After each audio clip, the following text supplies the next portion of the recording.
Hey alligators, what's up? It's Allie Hardesty, and today's video is going to be a conspiracy theory. I don't do these as often as I would like to, so I'm really going to try to film some more for you guys, but the main reason for that is probably because I don't like doing the mainstream ones. I could easily do one about Area 51 and 9/11, but I feel like so many other YouTubers have already talked about those, so if you type them in YouTube, like 10 other people will come up talking about it, and I don't want to just like rip off their video because it's going to be basically the same information. Not that I would intentionally do that, but that would just be the outcome. It would be like the same sort of thing. So I try my best to research and do conspiracies that I find really fun and I believe in, but also not many other people have touched on, and I haven't seen anybody really talk about this one. I feel like new information came out not too long ago on this whole topic. I don't know if it's taboo because it is Adolf Hitler to talk about this, but I'm going to anyways because I am like fully convinced. Conspiracy theorists believe that Adolf Hitler escaped World War II and lived out in Argentina secretly. He did not commit suicide in 1945 as history states. If you guys are not familiar with Adolf Hitler, you should probably just click out of this video because he's really well known for being a mass murderer and the leader of the Nazis and all that stuff. He committed suicide with his wife Eva in 1945 in the bunker, and he put a bullet through his head. They carried out the bodies that same day. The Germans did, right? His people burned them.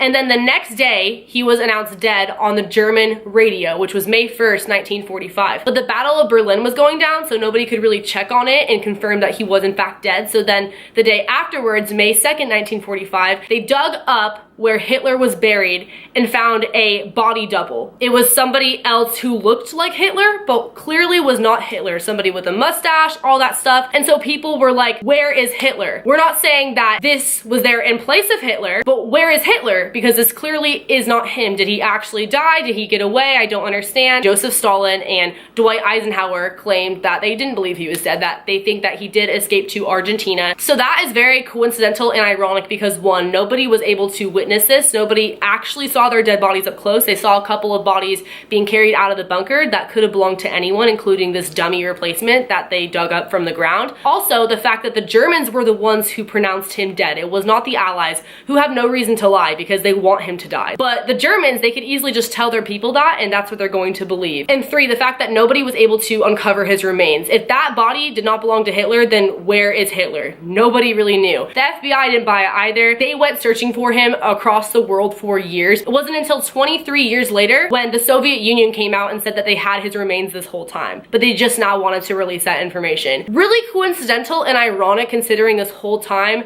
it's been said that nobody knew where his body was, nobody could prove or had hard evidence to show that he did in fact commit suicide. But all of a sudden, 23 years later, after people have been suspecting that he did get away, they want to come out with this new evidence, right? So what they had were a jawbone that supposedly, allegedly belonged to Adolf Hitler, and a skull, a fragment of a skull that had a bullet hole through it, just as described in his suicide where he shot a bullet through his head. So people were like, okay, this makes sense now, he really did commit suicide. Everyone no longer thought it was a conspiracy theory that he escaped. It wasn't until 2009 when an American did a DNA test on the skull, only to find that it belonged to a 40-year-old woman. So it was a fraud. It was a dummy. It did not belong to Hitler. That's just what they put out there so the media would shut up and people would think that he was dead and stop looking for him. So this raised a lot of questions. Everyone who at one point thought that he escaped and then thought that he died now thought that he escaped again because this just made it even more obvious that they were trying to cover this up. So this brings us back to the investigative report in 1945 when Adolf Hitler died with his wife Eva. The guy who wrote it was a professor in the study of medieval history, which makes no sense. He is in no way qualified to be writing this in the first place. But when somebody dies and there isn't actual proof like a body, you have to rely on witnesses. And so in the report, there were people who came out and said that they saw this, they saw the body, this and that, but that doesn't make any sense because nobody actually saw this happen. They could have heard a gunshot, which totally obviously happened because somebody died, but I believe that it was the impersonator of Hitler and his wife Eva. It was two other people that were not actually them that were shot and murdered in that bunker that day. But nobody actually saw this physically happen with their own two eyes, and when the bodies were carried out, nobody was at close enough distance to really be able to tell if it was Hitler and his wife or two other completely different people. And also the people who were interrogated by the Soviet investigators, mind you, not even the guy who wrote this report, later came out and retracted their statements as witnesses. So I think that they just lied lied and just said things because it doesn't make any sense. Nobody actually saw this happen. So his report of his death is completely invalid. It's misinformation. It's just not true. But they were able to cover this up somehow because, again, it's the Germans telling everybody this. So they're naturally going to believe their people, you know? Hitler's secretary, his name is Martin Bormann, knew everything about Hitler. He had his best interest. He was very, very close to Hitler, probably the closest person at the time. He had come up with this mastermind plan. Allegedly, World War II was just getting really, really bad, and he knew that he was going to have to eventually go into hiding. And the best case would be for everyone to think that he died so nobody would go out looking for him and trying to harm him. Like I mentioned already, conspiracy theorists believe that 2 dummy bodies were in fact murdered, while the real Adolf Hitler and his wife Eva were able to escape through the rat lines, which were underground tunnels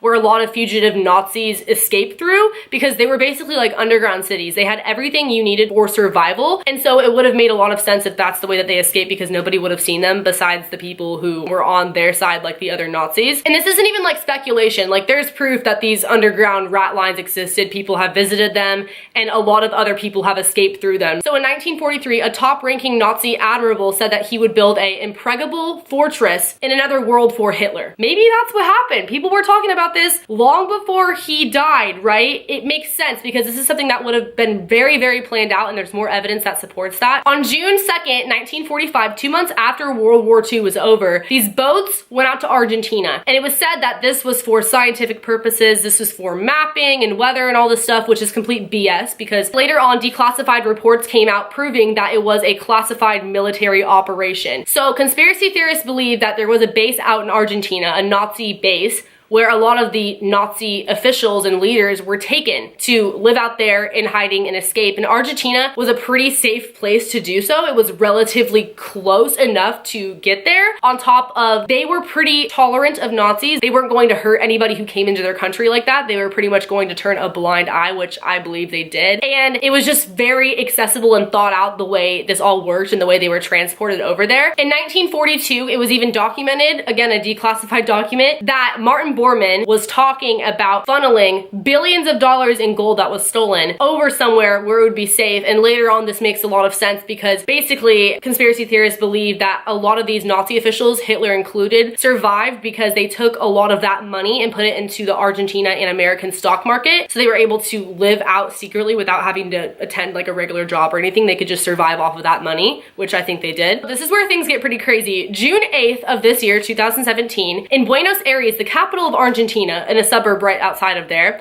they found a secret room hidden behind a bookcase where there was a wall and then there was a door. And behind the door, there was the largest collection of Nazi artifacts ever to be found in history. Why would those just randomly be there? Probably because Hitler was living there or other Nazi officials, and they smuggled them over to Argentina. And they must have been doing this for a while, like I said, planning things, because there's no way they could have just smuggled those in a couple of suitcases through the rat lines and on the boats and things like that. There was even a photograph of Adolf Hitler himself, which is why a lot of people, conspiracy theorists, believe that he was the one actually residing there for years and years and years. I do believe at this point he would have passed away from old age, but I don't think that he committed suicide years and years ago like we've been told and we've been taught in history textbooks, because being the dictator that he was, I just don't think he would have given up that easily and taken his own life like a Romeo and Juliet thing. It makes a lot more sense that he would have thought this out and escaped when he had all these supporters and people backing him up. Nobody saw him actually die, and they can't find his remains to this day. And I've talked about conspiracy theories like this in the past on my channel, like the one about Elvis, where I believe that he